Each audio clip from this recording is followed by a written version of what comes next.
Time is moving, and none of us are getting any younger. Welcome back to the Due to Expire podcast. I'm your host, Corey Kennard. Today, we're talking about urgency. But not only urgency, we are also talking about legacy. Because when you realize your time is finite, you stop sitting on your gifts and you start speaking the truth before it's too late.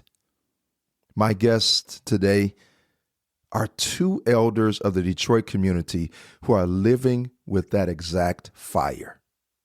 They aren't just letting history fade into the background. They are using their art to sound the alarm on the civil liberties we are at risk of losing right now. 10 years ago, a Black man who grew up largely shielded from the sharp edges of prejudice met a white man raised in Savannah, Georgia, and he was raised to be a white supremacist.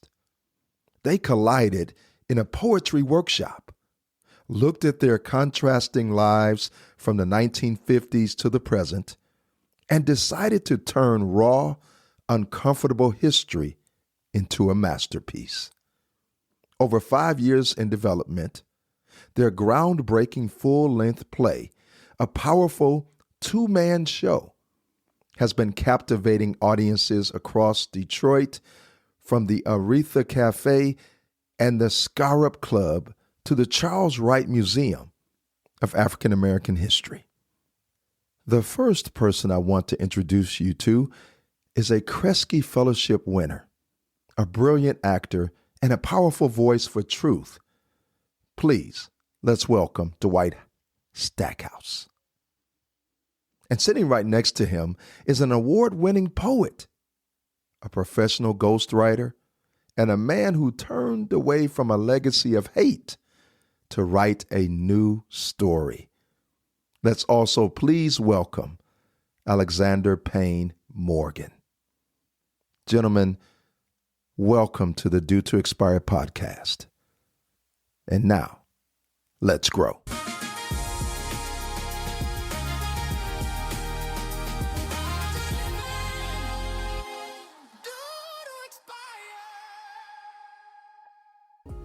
Before we get started, I want to let you know that this episode is presented by the No Negative Energy Life brand, a life coaching resource and media edutainment outlet that seeks to help human beings to consciously expose and diminish the impact of negative thoughts and ultimately replace them with positive ways of thinking that will increase one's ability to thrive.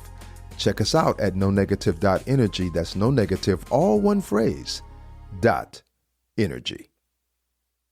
Well, Due to Expire podcast listeners, we have a treat for you today with these two gentlemen that I want you to just learn more about and know more about, Mr. Dwight Stackhouse and Mr. Alexander Payne Morgan, who we will affectionately call Alec. And so with that being said, welcome, gentlemen, to the podcast today. How are you both doing? Doing good, Corey. Thanks for having us. Oh, it's definitely raring to go. All right, raring to go. That's what I want to hear. Thanks, Alec, and thank you, Dwight. We are excited to present this podcast to our listeners because this, for Due to Expire, is more of a groundbreaking interview. This is an interview that really deals with the urgency of dealing with some of the issues and the situations in society as we see them today. And these two gentlemen are going to really set us up nicely today by actually opening up with a performance from their two-person play that they are presenting. Now, it's broader than that, but today it's going to be a two-person play. And they're going to give us a snippet of what this feels like if you were sitting there listening to them, going through this dialogue, this deep dialogue that I am just excited about everybody hearing and listening to today. So, Dwight and Alec, do you want to set this up, or you guys just want to jump into it? We'll set it up as we jump into it. All right. Well, Let's get ready to go. Due to Expire podcast listeners, here we go. Let's listen to the wonderful snippet from these two gentlemen today, and then we'll get into some questions. Go ahead, gentlemen. Take it away. Okay, well, to start off with, the epigraph is a black man who grew up innocent of prejudice and a white man raised to be a white supremacist find common ground, exchanging their life stories. We are two old men, one black and one white, and we are on a desperate mission. The young people do not remember white only. They do not remember the whole town gathering to mock the screaming torture of a burning black man, accused of rape, but innocent of it. They do not remember being taught lies about the moral and intellectual inferiority of Negroes, the casual lies that justify the injustice and the exploitation. But we do remember, and we see it all returning. So we want to sound a warning, sound it simply by telling the true stories from our personal past of what we should never return to. We both have a passel of stories. Dwight will go first. My very first encounter with the hard realities of American racism was at a family reunion in Detroit. I was about 8 years old. It started out fine. I was playing with some of my cousins my age who had come up from Virginia, although by now more and more of the family had left the South and was living in Detroit or somewhere else north of the Mason-Dixon line. But it's 1955, and Emmett Till had just been brutally murdered in a Deep South lynching. He had been visiting family in Mississippi from his home in Chicago, just as our family went south from time to visit our relatives in Virginia. His murder was naturally on everybody's mind. Of course, we children were unaware, but we could tell that the grown-ups were upset about something. They huddled in groups and whispered things they didn't want us to hear. But one of the grown-ups was not so discreet. The talk of Emmett Till had no doubt stimulated the memories of my great-great-uncle Custis, who finds us kids playing and decides to tell us his story. So Dwight now stands and transforms himself into 90-year-old Uncle Custis. I was your Uncle Custis. I was in my 90s now. So old and grown folk around here just ignores me. They think I done lost my mind and there ain't no hope for me. I is in a bad way. I know that. They done broke me down. I know that too. But all my memories ain't gone. They broke me. But I done lived through some awful things. I done seen some awful things. What I done seen make you just wanna cry. See, I was born in 1865, just after slavery time. But I ain't gone yet. I've got memories, stories and such. But one story, I just can't shake. Can't turn it loose. Won't go away. I need to tell y'all. Y'all needs to remember this. A white man will come take your woman. He take her in the bushes there and do what he want with her. Do what he want right in front of him. Wasn't nothing you could do. Wasn't nothing I could do. Dwight now stands upright, loses the walking stick, and shakes off the frailty of Uncle Custis. Now I can see the brokenness in his face. I could hear the grief in his voice. And even though at 8 years old, I have no idea what he's talking about. His strong emotions, his enormous pain marked my memory of him. Remember this.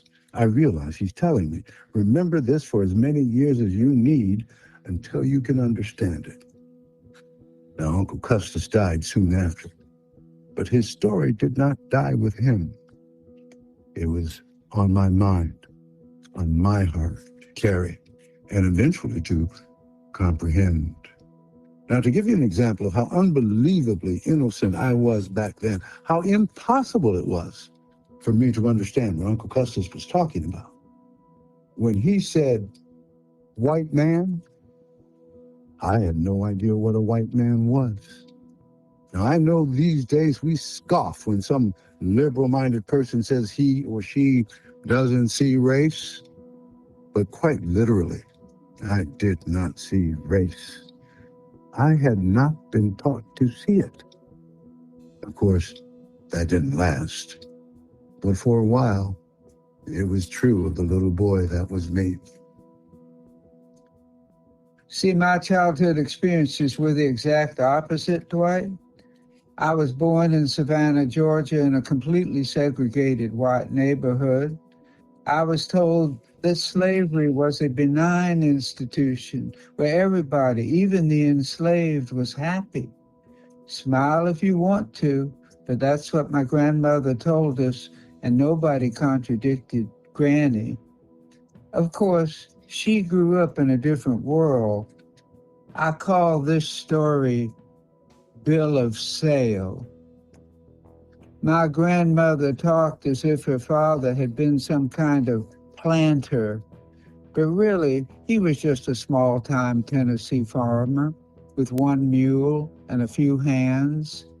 Maybe he treated his men even better than such men are treated today. It's always been hot, miserable work for little reward, even if today it's not haunted by nightmares of escape, capture, and return. I've got a bill of sale. I'm holding it in my hand. It reads, 1862, Ryan's Mart, Charleston, 1 Negro. That year, my great-grandfather had only a few years left to enjoy his status on the edge of gentry before the 13th Amendment freed the slaves in 1865. After that, my grandmother, his daughter, told me he did not hesitate to shoot any black man who dared show up at his front door. So, that is our excerpt. Wow. We hope you enjoyed it. Wow. I have to say that was powerful to listen to, journeying back to times that have experienced as human beings. And Dwight as a black man and Alec as a white man here in America, listening to that begs the question that I think our listeners have. And it's simply this: what motivated the two of you to really come together to create such a powerful, impactful dialogue? Well, here we started out in a writing workshop, and what was notable is that we both were writing about racism and racial prejudice and racial violence. And I have thought if we had met, but when I was 12 years old, we would have been willing to debate the rightness of segregation and get in a fight over it.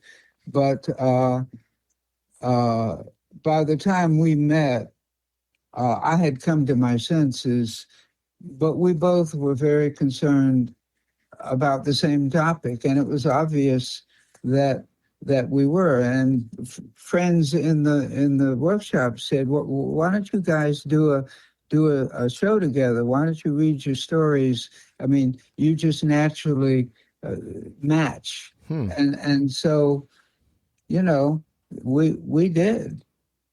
Fate just brought you together, basically, at this point in history to really speak to those who are experiencing a lot of the things today that the two of you experienced growing up here in America. So, why this exact moment in history do you think your play is relevant for people to hear today? Because it sounds like, you know, there's a fear of losing so many things that we've struggled to fight against in this country, racism and sexism and all of the other isms. Why do you think at this particular moment in time in history, your dialogue and your play is relevant for people to hear and listen to today? Well, I'm going to let Alec expound on this, but let me say it this way. We are being lied to. And that lie is not just perverse. It is utterly damaging, not simply to Black people, not simply to white people, but it's damaging to the culture of the United States. It flies in the face of what this company claims to be, what it claims to represent: life, liberty, pursuit of happiness, and so on. The lies need to be undone. I mean, that I realize that's a bit too general, but I'm sure Alec will have more to say about it. Well, I'm not going to beat around the bush here. The Republicans have publicly said that they want to undo all the legislation of Franklin Roosevelt and Lyndon Johnson, the Civil Rights Act, the Voting Rights Act of the 60s, all that progress. Specifically, they want to undo it. They've chosen Supreme Court justices who are ready and willing. They've already started to do it. And I think now really is the moment. We thought we had made so much progress. I mean, you know, I was a kid in the 60s and the 70s and the 80s, and we went through the whole thing. And now at this moment, to see that being taken apart and the intention to take it apart is just heartbreaking. So the sense of urgency is right now. We've got a few years before we lose the ability to do anything. Well, we are losing it. And it's about the lies that I suggested earlier, the dismissal of the truth. And it's utterly deliberate. And I'll tell you what makes it worse. I don't know if anything can make it worse. It's all so bad.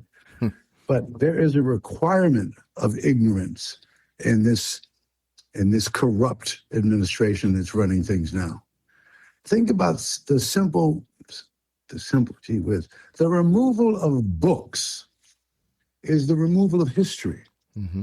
And the truth is, we have grown comfortable with the lies. We are, too many of us at least, are choosing ignorance. It's willful. It's also linked to something that I don't think people consider at all, and that is the convenience. If I can persuade you by diverting your interest with, let us say, credit cards or automobiles, I can seduce you by Amazon and a full grocery store. Mm-hmm. Little things that make it seem as if all is well. You know, I can go buy a steak if I want to. We are so, how should I put this? Spoiled. Spoiled, a good word. And we have bought into the madness, and that makes us complacent. Do you think that the spoiling that you talked about and the ability for some to move around and move about freely, say people of color who feel like, you know, everything is okay, or our white brothers and sisters who may feel like, you know, what's the use of going, you know, back in history and looking at all of this stuff? What would you say to those individuals who just feel like that everything is just fine now? And why are we even bringing up stuff like this and uncovering these old wounds that people are feeling, isn't it just going to make it worse? No, it's going to get worse and worse if we don't do something. It's already begun. I mean, look at the current attempts to suppress the vote. You're going to experience that now in about 6 months, when suddenly the voting lines are so long that you have to wait all day to cast your ballot. Or if somebody comes up to you and says, "Where's your passport?" "Up, don't have a passport. Guess you can't vote." It's going to, you're going to see it. You know, the time is now to become aware. Thinking about it, talking about it, looking at it isn't going to make it happen. It's already happening. We need to make it stop happening. Yeah, I don't know what's worse, the complacency or the indifference. I know they seem quite similar. We must find a way to, if you will, read the labels, read the fine print. We need to understand that we are purposely being deceived. And as for our white brothers and sisters, the deception appears to work for them. It appears to work for them. But what they cannot see, which is in the fine print, what I mean by reading the labels, is that this is not about you being white or privileged. It is about the people who are privileged, by which I mean who are moneyed, who have the money, the power, and the guns. And however deceived our white brothers and sisters, or any of our brothers and sisters, however deceived we are by the conveniences and the ability to own a gun and to go shopping and to drive a car and to have a credit card, you are not important to these people. You are not important to the people in power. And soon that will be clear. It will be undeniable. But it may at that point be too late. The thing we need to challenge, the thing we need to avoid, is becoming complacent or even worse, cynical about what is so clearly all around us. We're surrounded by this madness. Well, and you have to pay attention to the fact, I mean, innocent civilians are being shot on our streets. It should be impossible. I mean, it should be unthinkable, but it's not unthinkable, and it can continue and be much worse. And that's part of what we have to hit off. And we're not just shooting people of one color. It's anybody who gets in the way. So you think about Preddy, and what was the woman's name in Minnesota? The two that were brutally murdered, obviously murdered. These were white-skinned people, but they appeared to be for the people. And that means they're expendable. We got to get rid of them. Wow. And they got rid of these people with impunity. Clearly murdered, both of them. And nobody's charged. Nobody. Well, you know, Alec, I need to ask Alec this question. And I think this is a very important question because, Dwight, you just said something that really, I believe, just sparked something in me. And I want to hear from Alec in terms of growing up, Alec, as a person who was exposed to and lived around white supremacy. How did you get to this point now of seeing that this is not right? So what changed you in the process in terms of you now teaming up with Dwight and wanting to give the world a different message, a message of love and support for all, especially the poor and vulnerable in society? Well, you know, this is a long story, so I'm gonna try to say a few things that give you a sense. First of all, my grandmother taught me that there's nothing wrong with slavery, and it really was stupid to get rid of it. And remember, her father was a slave owner, and maybe her saying that didn't exactly make sense, but she said it, and I was a little kid, and I heard what she said, and my mother didn't say she was wrong. So we're talking about going against your family, and eventually I had to go against my family, and you know that's a very big deal. At the same time, I went to the University of Georgia, and you might say, well, that's full of a lot of racist people and so forth. But frankly, a lot of the professors were not racist. And my political science professor assigned us to read some readings, and one of them was Martin Luther King's letter from Birmingham jail.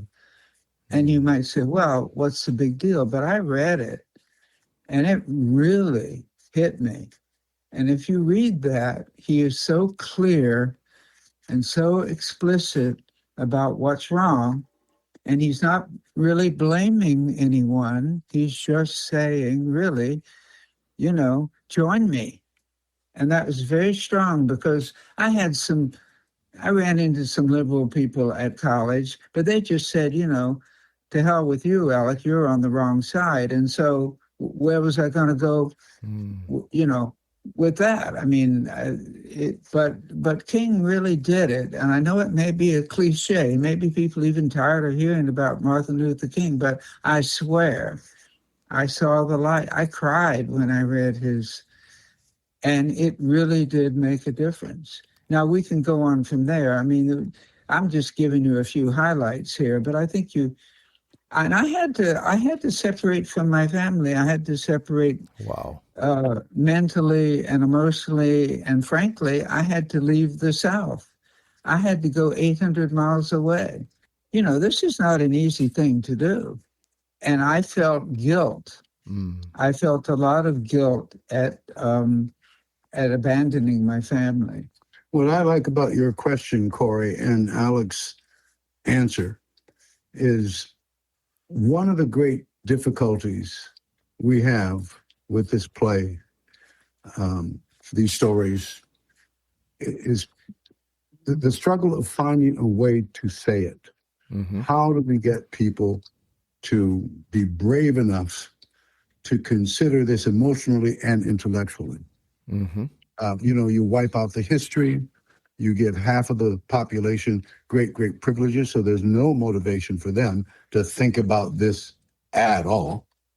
So one of the goals of this storytelling that we're doing is we're looking for a way, I think you'll agree with this, Alec, and Alec is the prime example, he's the best example I've ever run into, of finding a way to speak honestly about this history that the whole country is trying to deny.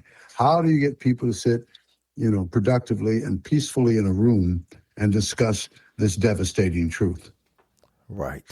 And I think that's the big question that we all have is, what is the best way? I mean, there's a lot of politically correct strategies that are out there. And the question is, are those strategies moving the needle?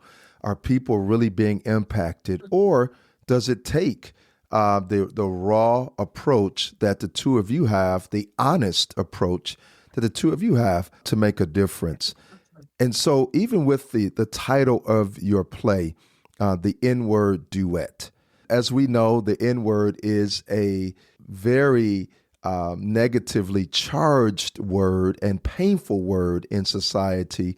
And Alec, from hearing the use of it and using it, to Dwight, you hearing it and it being directed at you in a negative way, why did you choose to put this word at the forefront of your play or your artistry? Well, I'm gonna say something, and then Dwight can say his bit. I think when you're telling these stories, if you use euphemisms, and I've tried to do it, it really doesn't sound like you're being serious. It often just sounds like a joke. But if you use the words that were used, in reality, it is strong and shocking and real. And when you make these substitutions, it sounds ridiculous and weak and even confusing. So this is about clarity. And we have to be clear, too, about the roughness, the brutality. We really, this isn't something to talk about politely. Right. And I feel strongly about the political correctness when it shuts down honest talk. Yeah. I will say a couple of things in response to that question. One, I do this fairly often, but only in recent years. I try to remember the first time I heard the word nigger. Mm-hmm. I never heard that word in my youth. Certainly, I never heard the word before the age of 20. Wow. Now, that is going to be hard for some people to believe, but that is the truth. And now, I think the hip-hop generation, what's the other phrase for the hip-hop people? What do they call themselves? I don't speak that language, so I'm not real Well, sure. that's good enough for today. The hip hop generation, right? It works. Yeah, they have made the effort to turn that word into a term of endearment. Mm-hmm. I've heard that. The word is synonymous, and this cannot be denied, with the word slave. Mm. And there is no way the word slave could be a term of endearment. Wow. Now, here's another interesting aside, and I don't know what to make of this, but Alec and I have witnessed it. The greatest opposition we get to this title, I don't know, did we fight about this title at all? I don't think we did. We sort of, No. we were mutually in agreement that it was sufficiently provocative and accurate to be used as a title for this play, this story. But the group that opposes it the most is Black women. They become, at least the ones who do oppose it, the Black women who oppose the use of this title, they are vociferous and adamant. It is a disgrace. You must change the title. So I don't know what to make of that. Do you? No. We don't know what to make of it, but we have seen it.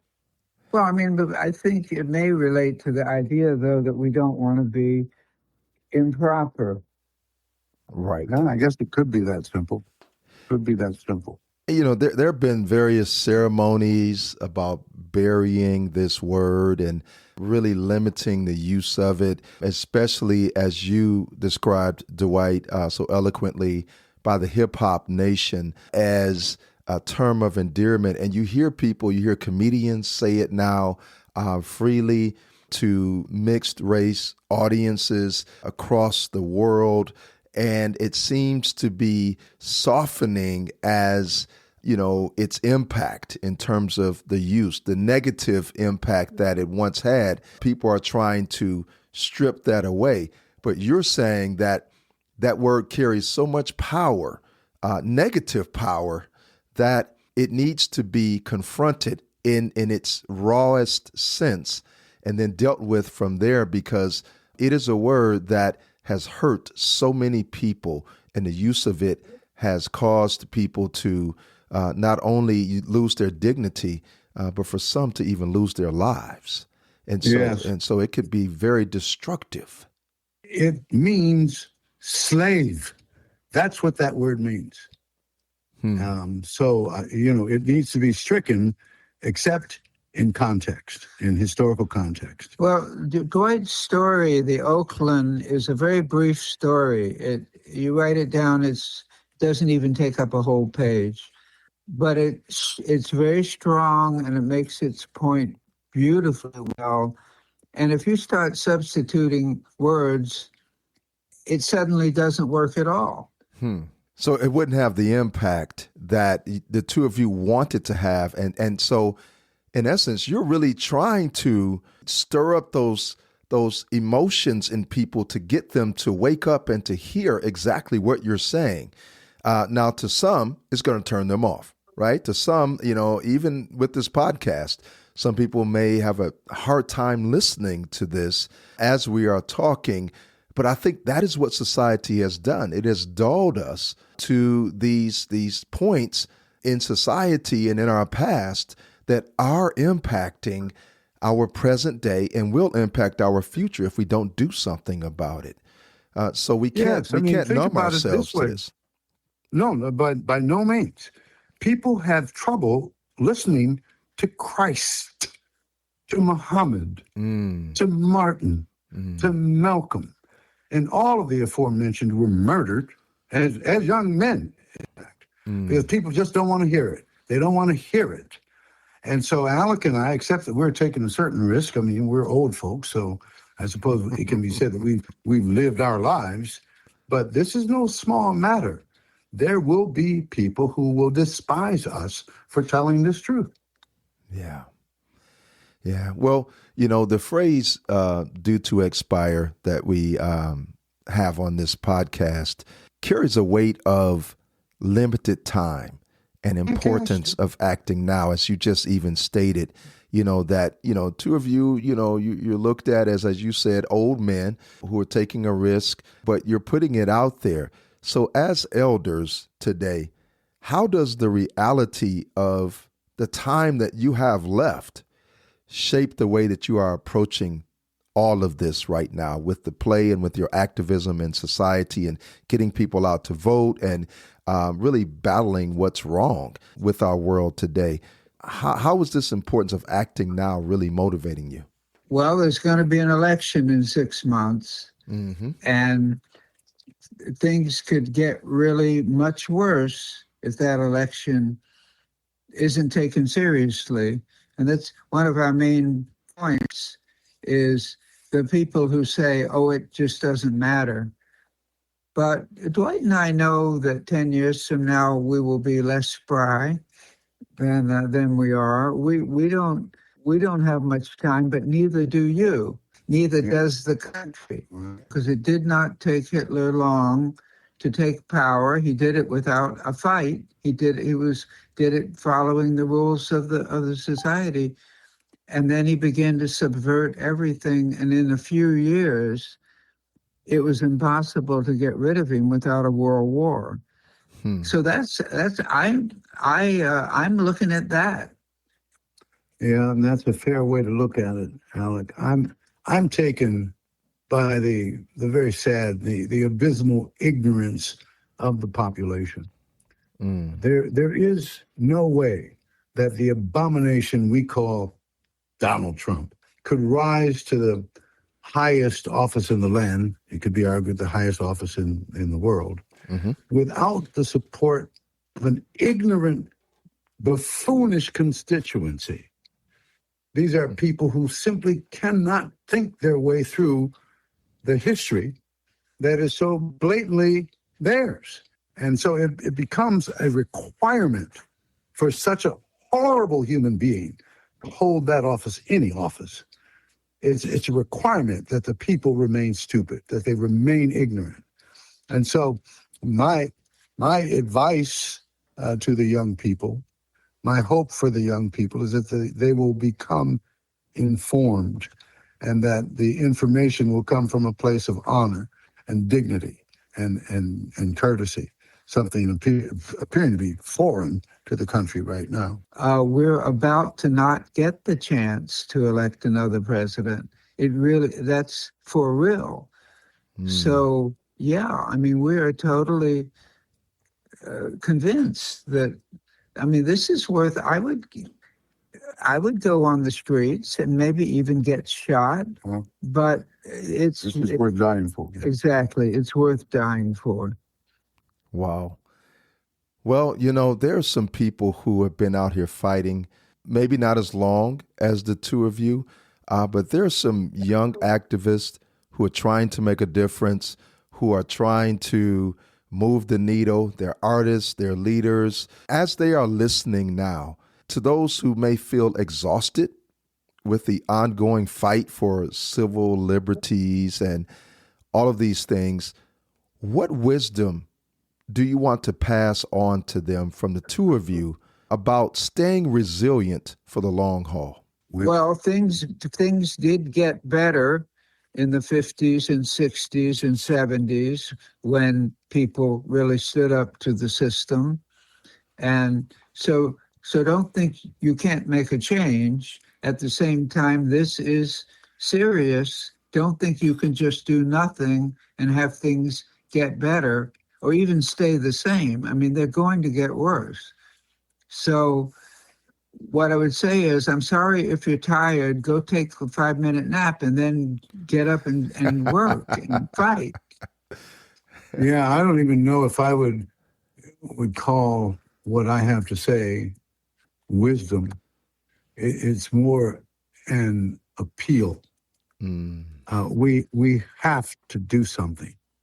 Our children, their children, run the risk, the very high risk, of falling into servitude again. It can be argued that they're already in servitude without knowing it, which is makes it even more egregious. Right. So what my appeal is that you listen to the elders. We are not making this stuff up. The evidence is all around them. It's all around us. It's glaring. It's irrefutable. And they've got to find some bravery, some strength somewhere, because the children in the future, my grandchildren, my great-grandchildren, their children, their great-grandchildren, are going to want an answer. Right. Why did you let this happen? Why did you let this happen to us? You know, you knew the history and you let it repeat itself. You are complicit in the repetition of a history of servitude. So wisdom, I don't know that I have any, but I do have an appeal. It sounded pretty wise to me, Dwight. I agree with that, Alec, 100%. Because I think I heard you say, you do nothing, then you're complicit. But if you stand up and do what's right for all of humanity, this is not just about rights for African Americans in this country or, really going after whites in any way. No, this is about humanity and us working together as the two of you are. And I must say that the two of you are very inspiring to me as a man who has fought against the injustices in society and seeing the urgency of us trying to live our best life, but we can only do that when we face those obstacles that are in front of us and seek to remove them. That's how our lives get actually better. And so with that, I know that you have performed the stories that you have not only shared with us here, but other stories that you've shared to Detroit audiences. And people have raved about your work being inspiring. They talked about it being very important and crucial for a time like this. But is there something specific that you've heard from an audience member who was able to witness what the two of you are sharing? And how did it impact you in terms of their response or what they said, whether it be negative or positive? So we do tell our stories around. And once I told a story about me as a teenager. I was at the bus station in Georgia right when the Civil Rights Bill was being passed in the 60s. And so the bus station was integrated. But this family was huddling in a corner of the bus station, and they were really afraid they were going to be harassed. And as a kid, I was taught to ignore the problems of Black people, which is one of the ways that segregation perpetuated itself. But this is something I couldn't ignore. It was very clear to me, maybe with the help of reading Martin Luther King, that this family was feeling really frightened. And the name of my poem was The Bus Station Prayer, because I imagined this family just praying that they would not be harassed and they'd be allowed to just get on with their business.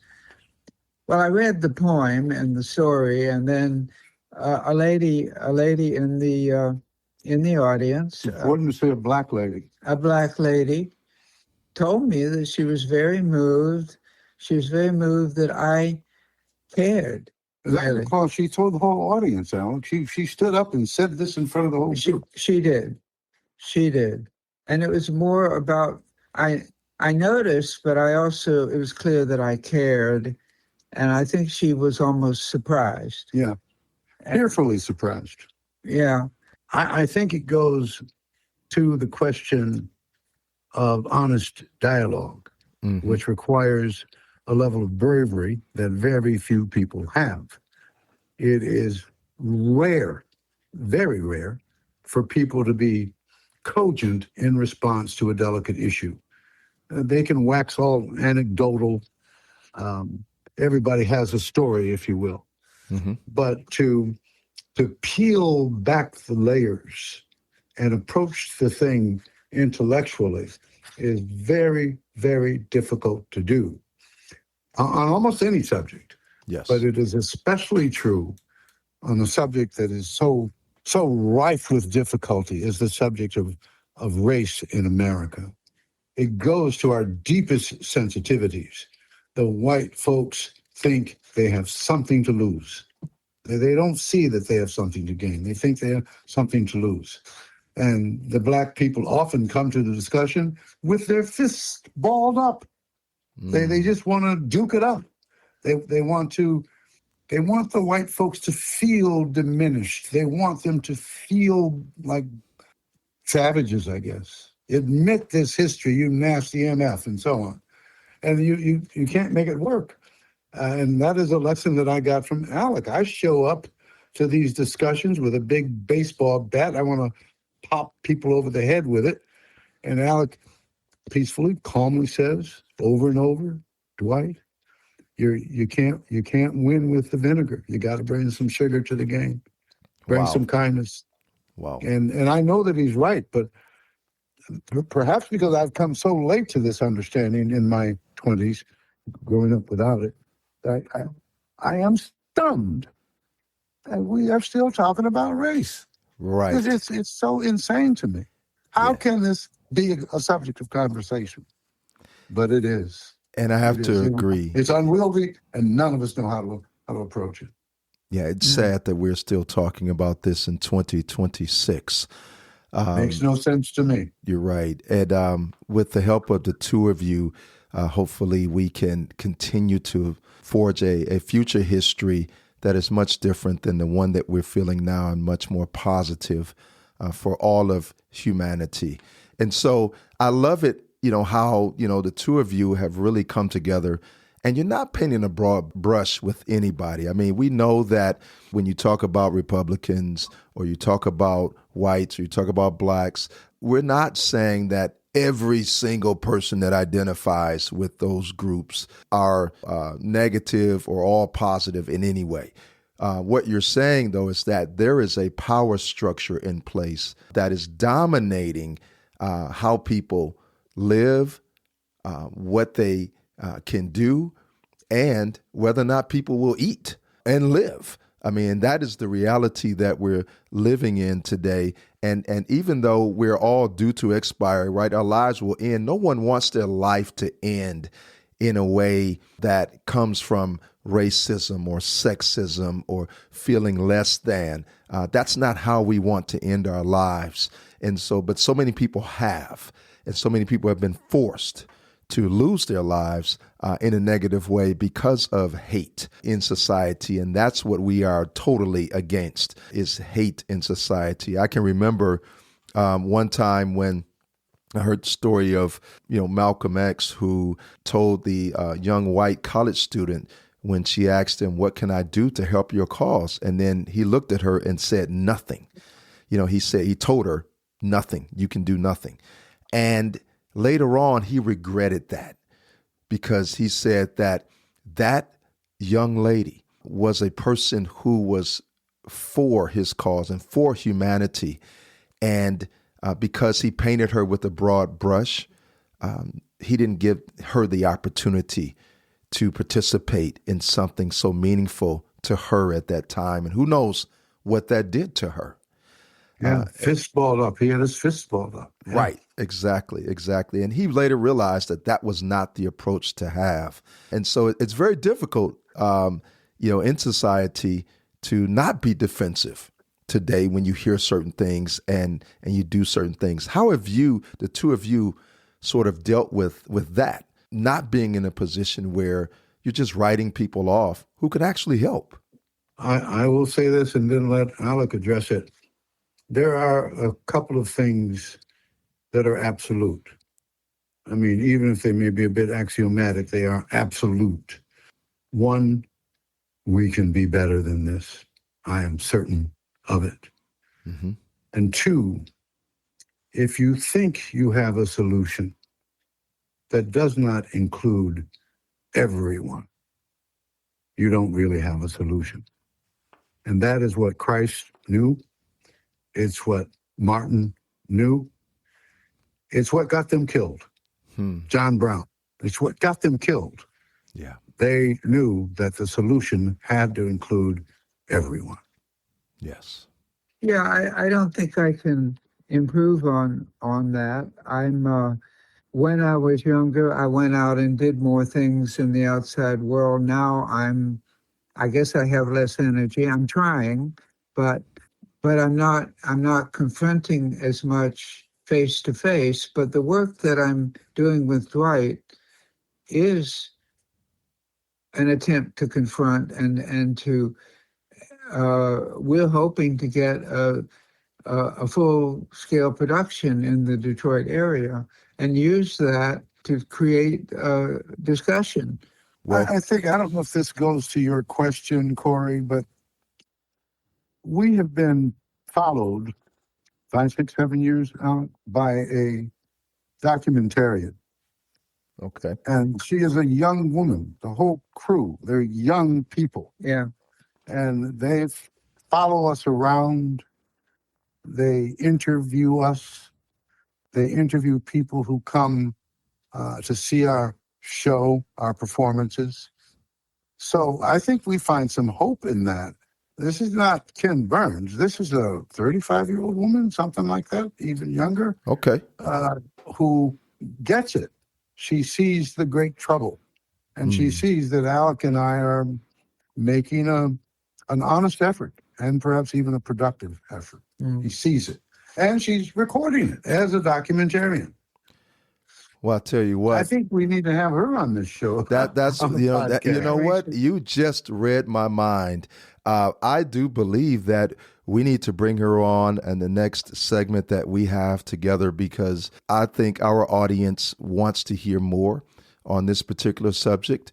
Those who are real about making a difference and making a change while we have the chance. And so this is an opportunity for all of us to band together. As you said, both of you said so eloquently, it takes all of us, and it's going to take all of us, regardless of your race, your color, your financial status, whatever it is in this country, your gender status, it doesn't matter. It takes all of us to do what's right for all human beings.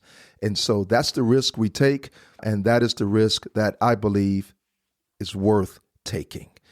So with that Well, being, I go ahead. want to thank you for taking the time to interview us. I think this is very important.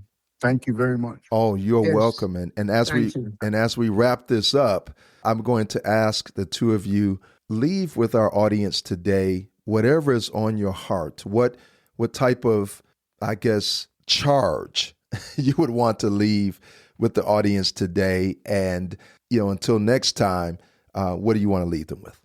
I mean, I'm a very down-to-earth guy, so I'm going to say vote because I'm tired of young people of all races just saying, "Oh, why bother? What's the point?" And I'm saying, just shut up and vote, okay?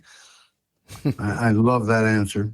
And as you said earlier, I don't think I can top it, but I will say this. We must not forsake the ancestors, and we must not be dishonest with the children. I mean, the charge is to honor the ancestors, raise the children. Wow. Yeah, very nice. Well, when we talk about that and talk about our ancestors, it's been the blood of many that has been shed for the rights that human beings deserve to have in this country, that have come from all races and creeds and religions. A lot of lives have been lost in this fight. And as you stated earlier, it's a fight worth having, fight worth getting engaged in. And whether it's voting, whether it's marching, whether it's, and people say, well, that's old school, we don't need to do that anymore. But listen, whatever we need to do to raise the awareness in society of these ills that we're going through, I think that the two of you are really the epitome of leading the charge as elders in the community and helping all of those who are younger than you to realize that there's a lot of work to be done and we must do it. So I want to thank the two of you for being a part of this podcast today, but we definitely want to bring your documentarian on and making sure that we include her in this process as well, because we would love to hear about the wonderful things that she's been able to capture with your journey. And so with that being said, once again, gentlemen, it has been my honor to have you on the podcast today. And I'm sure that many of our audience members feel the same. And may we continue to work together to make a difference in society. So thank you so much for being a part of the Due to Expire podcast. Amen. Thank you very much. Thank you, Corey. All right. Well, until next time, my friends who are listening, we believe that the work that's being done by these two gentlemen is making a difference. And we will let you know when their shows and their plays come out, where they're going to be. We will keep you informed of that, and you can go out and support. But most importantly, don't just support what they're doing, support the thought behind what they're doing. Get out and vote, make a difference, let's make a change, and let's do it together. With that being said, I want to thank you for listening today. I'm your host, Corey Kennard.